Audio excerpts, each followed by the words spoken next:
A view of evolution. But how shall we avoid throwing ourselves into altruistic work if we are surrounded by poverty, ignorance, suffering, and every appearance of misery, as very many people are? Those who live where the withered hand of want is thrust upon them from every side appealingly for aid must find it hard to refrain from continuous giving. Again, there are social and other irregularities, injustices done to the weak, which fire generous souls with an almost irresistible desire to set things right. We want to start a crusade. We feel that the wrongs will never be righted until we give ourselves wholly to the task. In all this, we must fall back upon the point of view. We must remember that this is not a bad world, but a good world in the process of becoming. Beyond all doubt, there was a time when there was no life upon this earth. The testimony of geology to the fact that the globe was once a bowl of burning gas and molten rock, clothed about with boiling vapors, is indisputable, and we do not know how life could have existed under such conditions. That seems impossible. Geology tells us that later on a crust formed, the globe cooled and hardened, the vapors condensed and became mist or fell in rain. The cooled surface crumbled into soil, moisture accumulated, ponds and seas were gathered together, and at last somewhere in the water or on the land appeared something that was alive. It is reasonable to suppose that this first life was in single-celled organisms, but behind these cells was the insistent urge of spirit, the great one life seeking expression. And soon organisms, having too much life to express themselves with one cell, had two cells and then many, and still more life was poured into them. Multiple-celled organisms were formed, plants, trees, vertebrates, and mammals, many of them with strange shapes, but all were perfect after their kind, as everything is that God makes.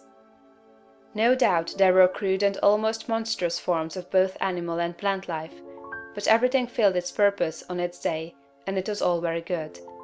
Then another day came, the great day of the evolutionary process, a day when the morning stars sang together, and the sons of God shouted for joy, to behold the beginning of the end. For man, the object aimed at from the beginning, had appeared upon the scene.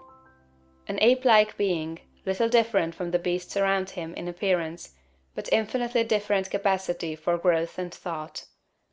Art and beauty, architecture and song, poetry and music, all these were unrealized possibilities in that ape-man's soul, and for his time and kind he was very good. It is God that works in you to will and to do of his good pleasure, says St. Paul. From the day the first man appeared, God began to work in man, putting more and more of himself into each succeeding generation, urging them on to larger achievements and to better conditions, social, governmental, and domestic.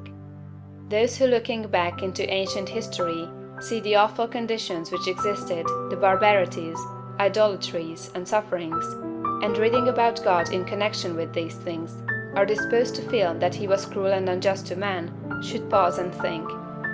From the ape-man to the coming Christ-man, the race has had to rise. And it could only be accomplished by the successive unfolding of the various powers and possibilities latent in the human brain. God desired to express himself, to live in form, and not only that, but to live in a form through which he could express himself on the highest moral and spiritual plane. God wanted to evolve a form in which he could live as a God and manifest himself as a God.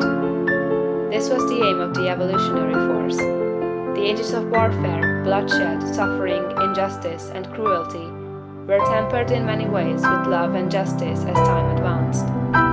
And this was developing the brain of man to a point where it should be capable of giving full expression to the love and justice of God. The end is not yet. God aims not at the perfection of a few choice specimens for exhibition, like the large berries at the top of the box, but at the glorification